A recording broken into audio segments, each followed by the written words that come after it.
Hi hello, ಎಲ್ಲರೂ ಹೇಗಿದ್ದೀರಾ? ಎಲ್ಲರೂ ಚೆನ್ನಾಗಿದ್ದೀರಾ ಅಂದ್ಕೊತೀನಿ. JDR ಜ್ಯೋತಿ ಲಾಗ್ಸ್ಗೆ ಸ್ವಾಗತ. ಇವತ್ತು ನಾನು ಸಂಡೇ ಸ್ವಲ್ಪ ಶಾಪಿಂಗ್ ಹೋಗಿ ಬರೋಣ ಅಂತ ಹೋಗಿದ್ದೆ. ಮನೇಲಿ ದಿನಸಿ ಎಲ್ಲ ಖಾಲಿಯಾಗಿತ್ತು, ಎಲ್ಲ ತೊಗೊಂಬರೋಣ, ಎಲ್ಲ ಒಟ್ಟಿಗೆ ಸಂಡೇ ಹೆಂಗೋ ಮಕ್ಳಿಗೆ ರಜಾ ಇದೆಯಲ್ಲ ಅಂತ ಹೋಗಿದ್ದು. ತಗೊಂಡು ನೋಡಿ ಎಷ್ಟು ಹೊಸ ಹೊಸ ರೀತಿ ಎಲ್ಲ ಬಂದಿದೆ. ಹಾಗಾಗಿ ಹೊಸ ಹೊಸ ರೀತಿಲಿ ತೊಗೊತಾ ಇದ್ದೀನಿ. ನಂಗೆ ರೆಸಿಪೀಸ್ಗೆಲ್ಲ ಬೇಕಾಗುತ್ತೆ ಅಂತ ನೋಡಿ ತೊಗೊತಾ ಇದ್ದೀನಿ. ಎಲ್ಲ ತೊಗೊಂಡೆ. ನೋಡಿ ಎಷ್ಟು ಚೆನ್ನಾಗಿ ಬಂದಿದೆ, ಎಲ್ಲ ಹೊಸ ಹೊಸ ರೀತಿ ಬಂದಿದೆ. ನಾನು ರೆಸಿಪೀಸ್ಗೆ ವೀಡಿಯೋಗೆಲ್ಲ ಬೇಕಲ್ಲ ಅಂತ ಎಲ್ಲ ಥರ ನೋಡಿ ತೊಗೊಂಡೆ. ಈಗೆಲ್ಲ ತೊಗೊಂಡು ಮೇಲ್ಗಡೆ ಹೋದೆ. ಮ್ಯಾಟೆಲ್ಲ ತುಂಬ ಚೆನ್ನಾಗಿತ್ತು. ಶೂ, ಮ್ಯಾಟು, ಫ್ಲವರ್ಗಳು ಎಲ್ಲ ಚೆನ್ನಾಗಿತ್ತು. ನಾನು ಹಂಗೂ ಒಂದು ಫ್ಲವರ್ ಬೇಕು ಅಂತ ಒಂದು ಫ್ಲವರ್ ತೊಗೊಂಡೆ. ನೋಡಿ ಎಷ್ಟು ಚೆನ್ನಾಗಿ ಕಾಣ್ತಾ ಇದೆ ಅಂತ. ಫ್ಲವರ್ ಎಷ್ಟು ಚೆನ್ನಾಗಿ ಜೋಡಿಸಿದ್ದಾರೆ ಅಂದರೆ ನೋಡ್ತಾಯಿದ್ರೆ ತೊಗೋಬೇಕು ಅನಿಸುತ್ತೆ, ಆ ಥರ ಇತ್ತು. ಹಾಗೂ ಒಂದು ರೋಸ್ ತೊಗೊಂಡೆ ನಾನು. ಈಗ ಶೂವಲ್ಲಿ ಮ್ಯಾನ್ ಶರ್ಟು, ಮ್ಯಾನ್ ಪ್ಯಾಂಟ್ಸು ಎಲ್ಲ ಚೆನ್ನಾಗಿ ಆಫರ್ ಇತ್ತು. ಸದ್ಯದಲ್ಲೇ ನಮ್ಮ ಯಜಮಾನ್ರು ಬರ್ತಡೇ ಇತ್ತು, ಹಾಗಾಗಿ ಅವ್ರಿಗೆ ಶೂವು, ಪ್ಯಾಂಟು ಎಲ್ಲ ತೊಗೊಂಬಂದೆ. ಎಲ್ಲ ತೊಗೊಂಡು ಈಗ ಬಿಲ್ಲಿಂಗ್ ಹೋಗಬೇಕು. ಬಿಲ್ಲಿಂಗ್ ಆಗಿ ಮನೆಗೆ ಬಂದರೆ ಸಂಡೇ ಶಾಪಿಂಗು, ಮಂತ್ಲಿ ಶಾಪಿಂಗ್ ಎಲ್ಲ ಮುಗೀತು. ಇನ್ನು ಮನೇಲಿ ಒಂದು ತಿಂಗಳು ಪೂರ ಅದು ತೊಗೊಂಬರ್ಬೇಕು, ಇದನ್ನು ತೊಗೊಂಬರ್ಬೇಕಂತ ತಲೆನೋವಿಲ್ಲ. ಒಂದೇ ಸರಿ ತೊಗೊಂಬಿಡ್ತೀನಿ ಮಂತ್ಲಿ. ಈಗ ಐಸ್ ಕ್ರೀಮ್ ತೊಗೊಂಡಿದ್ದೀನಿ, ತುಂಬ ಚೆನ್ನಾಗಿರುತ್ತೆ ಅಲ್ಲ ಐಸ್ ಕ್ರೀಮು. ಈಗ ಐಸ್ ಕ್ರೀಮ್ ತಿಂದು ಕ್ಯಾಬ್ ಬುಕ್ ಮಾಡಿದ್ದೀನಿ. ಈ ಕ್ಯಾಬ್ ಬಂದ ತಕ್ಷಣ ಮನೆಗೆ ಬರ್ತಾ ಇರೋದೆ. ಇವಾಗ ಬಂದು ಏನೇನು ತೊಗೊಂಡಿದ್ದೀನಿ ಅಂತ ಎಲ್ಲ ಜೋಡಿಸಿದ್ದೀನಿ. ಎಲ್ಲ ಎತ್ತಿಡಬೇಕಲ್ಲ, ಇಷ್ಟು ತೊಗೊಂಬಂದಿದ್ದೀನಿ.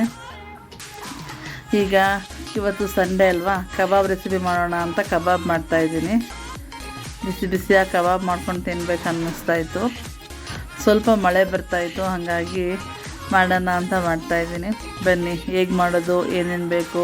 ಔಟ್ಸೈಡಿಂದ ಪೌಡ್ರ್ ಏನಿಲ್ಲ, ಮನೆಯಲ್ಲೇ ಇರೋಂಥ ಪೌಡ್ರಲ್ಲೇ ಮಾಡ್ಬೋದು.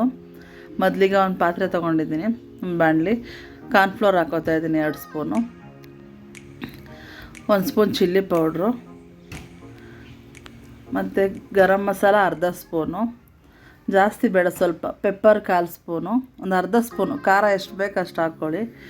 ಅರಿಶಿನ ಪೌಡ್ರ್ 1/4 ಸ್ಪೂನು, ಸ್ವಲ್ಪ ಪುದೀನ, ಸ್ವಲ್ಪ ಕೊತ್ತಂಬರಿ ಸೊಪ್ಪು, ಸ್ವಲ್ಪ ಹಸಿಮೆಣಸಿನ್ಕಾಯಿ ಇಷ್ಟನ್ನು ಹಾಕಿ ರುಬ್ಕೊಂಡಿದ್ದೀನಿ. ಅದನ್ನು ಹಾಕ್ಕೊತಾ ಇದ್ದೀನಿ ಪೇಸ್ಟು. ಈಗ ಸ್ವಲ್ಪ ಶುಂಠಿ ಬೆಳ್ಳುಳ್ಳಿ ಪೇಸ್ಟ್ ಹಾಕ್ಕೊತಾ ಇದ್ದೀನಿ 1 ಸ್ಪೂನು. ಇದನ್ನು ಅಷ್ಟೇ ಮನೇಲೇ ಮಾಡಿಟ್ಕೊಂಡಿರೋದು. ಶುಂಠಿ ಬೆಳ್ಳುಳ್ಳಿ ಎಲ್ಲ ಮನೇಲೇ ಮಾಡಿ ಶುಂಠಿ ಬೆಳ್ಳುಳ್ಳಿ ಪೇಸ್ಟ್ ಮಾಡಿಟ್ಕೊತೀನಿ. ಸ್ವಲ್ಪ ರುಚಿಗೆ ತಕ್ಕಷ್ಟು ಉಪ್ಪು, ಸ್ವಲ್ಪ ಕರಿಬೇವಿನ ಸೊಪ್ಪು, 1 ಮೊಟ್ಟೆ ಹಾಕ್ಕೊಂಡಿದ್ದೀನಿ. ಈಗ ಒಂದು ಅರ್ಧ ಸ್ಪೂನಷ್ಟು ಕಡಲೆ ಹಿಟ್ಟು ಹಾಕ್ಕೊತಾ ಇದ್ದೀನಿ. ಬೇಕಿದ್ದರೆ ಹಾಕ್ಕೊಳ್ಳಿ, ಬೇಡ ಅಂದರೆ ಸ್ಕಿಪ್ ಮಾಡ್ಕೊಳ್ಳಿ. ಕಡಲೆ ಹಿಟ್ಟು ಹಾಕಿದ್ರೆ ಸ್ವಲ್ಪ ಚೆನ್ನಾಗಿ ಬರುತ್ತೆ ರುಚಿ ಅಂತ. ಈಗೆಲ್ಲ ಮಿಕ್ಸ್ ಮಾಡ್ಕೊತಾ ಇದ್ದೀನಿ, ಒಣನೇ ಮಿಕ್ಸ್ ಮಾಡ್ಕೊತಾ ಇದ್ದೀನಿ. ನಿಮಗೆ ಮೊಟ್ಟೆ ಒಂದು ಸಾಕಾಗಿಲ್ಲ ಅಂದರೆ 2 ಹಾಕ್ಕೊಳ್ಳಿ, ಇಲ್ಲ ಅಂದರೆ 1 ಹಾಕ್ಕೊಳ್ಳಿ. ಈಗ ಮಿಕ್ಸ್ ಆದಮೇಲೆ ಚಿಕನ್ ಹಾಕ್ಕೊತಾ ಇದ್ದೀನಿ. ಚಿಕನ್ ಹಾಕ್ಕೊಂಡು ಸ್ವಲ್ಪ ಮೇಲೆ ನಿಂಬೆಹಣ್ಣು ಹಾಕ್ಕೊತಾ ಇದ್ದೀನಿ. ನಿಂಬೆಹಣ್ಣು ಒಂದು ಅರ್ಧ ನಿಂಬೆಹಣ್ಣು ಹಾಕ್ಕೊತಾ ಇದ್ದೀನಿ. ನಿಂಬೆಹಣ್ಣು ಹಾಕ್ಕೊಂಡು ನೀಟಾಗಿ ಕಲಿಸ್ಕೊಳ್ಳೋಣ. ಈಗ ಅದು ನೆನಿಬೇಕು ಅಂತ ಏನಿಲ್ಲ, ಡೈರೆಕ್ಟ್ ಕಲಸಿ ಎಣ್ಣೆಗೆ ಬಿಡ್ಬೋದು. ಈಗೆಲ್ಲ ಕಲಸಾಗಿದೆ. 1-2 ನಿಮಿಷ ಬಿಟ್ಟು ಇವಾಗ ಎಣ್ಣೆ ಕಾಯಕ್ಕಿಟ್ಟಿದ್ದೀನಿ. ಎಣ್ಣೆ ಕಾಯ್ದಿದೆ. ಈಗೆಲ್ಲ ಕಬಾಬ್ನೂ ಹಾಕ್ಕೊತಾ ಇದ್ದೀನಿ. ನೋಡಿ, ನಾನು ಸಣ್ಣದಾಗಿ ಪೀಸ್ ಮಾಡ್ಕೊಂಡಿದ್ದೀನಿ, ಖಾರ ಎಲ್ಲ ಚೆನ್ನಾಗಿ ಮಸಾಲೆ ಹಿಡಿಯುತ್ತೆ ಅಂತ. ನಿಮಗೆ ದಪ್ಪ ಪೀಸೇ ಬೇಕಂದರೆ ಮೀಡಿಯಮ್ ಪೀಸಲ್ಲೇ ಹಾಕ್ಕೊಳ್ಳಿ.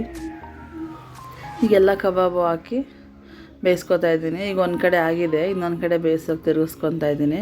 ಈ ಥರ ಕಬಾಬ್ ಪೌಡ್ರು ಸೇಮ್ ಎಲ್ಲ ಥರ ಪೌಡ್ರೂ ಹಾಕಿ, ಶುಂಠಿ ಬೆಳ್ಳುಳ್ಳಿ ಪೇಸ್ಟು ಮತ್ತು ಪುದೀನ ಚಟ್ನಿ ಇದೆಯಲ್ಲ, ಅದನ್ನು 2 ಹಾಕ್ತೆ ಹಂಗೆ ಮಿಕ್ಸ್ ಮಾಡ್ಕೊಬೇಕು. ಮೊಟ್ಟೆನ ಹಾಕ್ಬಾರ್ದು. ಮೊಟ್ಟೆ, ಶುಂಠಿ ಬೆಳ್ಳುಳ್ಳಿ ಪೇಸ್ಟು ಮತ್ತು ಪುದೀನ ಪೇಸ್ಟು 2 ಹಾಕ್ದೇನೆ ಬರೀ ಡ್ರೈ ಪೌಡ್ರನ್ನ ಮಿಕ್ಸ್ ಮಾಡಿ ಇಟ್ಕೊಂಡ್ರೆ ನಿಮ್ಗೆ ಯಾವಾಗ ಬೇಕೋ ಆವಾಗ ಮಾಡ್ಕೊಬೋದು. ಇವಾಗ ಆಗಿದೆ. ಈಗೆಲ್ಲ ಎತ್ಕೊತಾ ಇದ್ದೀನಿ ಕಬಾಬು. ಈಗೆಲ್ಲ ಎತ್ಕೊಂಡು ಸರ್ವ್ ಮಾಡ್ಕೊಂಡಿದ್ದೀನಿ. ನೋಡಿ ಎಷ್ಟು ಚೆನ್ನಾಗಿ ಕಾಣ್ತಾ ಇದೆ ಅಂತ, ಎಷ್ಟು ಗರಿಯಾಗಿ ಬಂದಿದೆ. ಔಟ್ಸೈಡಿಂದ ತೊಗೊಂಬರ್ಬೇಕು ಪೌಡ್ರು ಅಂತ ಪ್ರಾಬ್ಲಮೇ ಇಲ್ಲ. ಮನೇಲಿರೋ ಪೌಡ್ರನ್ನೇ ಹಾಕಿ ಚೆನ್ನಾಗಿ ಸೇಮ್ ಹೊರಗಡೆ ಔಟ್ಸೈಡ್ ಟೇಸ್ಟಲ್ಲೇ ಮಾಡ್ಕೊಬೋದು. ಈ ರೆಸಿಪಿನ ನೀವು ಮನೇಲೊಮ್ಮೆ ಟ್ರೈ ಮಾಡಿ, ಹೇಗಿತ್ತು ಅಂತ ಕಮೆಂಟ್ ಮಾಡಿ. ಒಂದು ಈ ವಿಡಿಯೋ ಇಷ್ಟ ಆದರೆ ಲೈಕ್ ಮಾಡಿ, ಶೇರ್ ಮಾಡಿ, ನಮ್ಮ ಚಾನಲ್ನ ಸಬ್ಸ್ಕ್ರೈಬ್ ಮಾಡಿ. ಬನ್ನಿ ಟೇಸ್ಟ್ ಮಾಡೋಣ ಹೇಗಿದೆ ಅಂತ. ಗರಿ ಗರಿಯಾಗಿದೆ, ತುಂಬ ಚೆನ್ನಾಗಿದೆ ಅಂತಿದ್ದಾನೆ ಅವನು ತಿಂದ್ಬಿಟ್ಟು. ನೆಕ್ಸ್ಟ್ ವಿಡಿಯೋದಲ್ಲಿ ಸಿಗೋಣ. ಎಲ್ಲರಿಗೂ ಧನ್ಯವಾದಗಳು.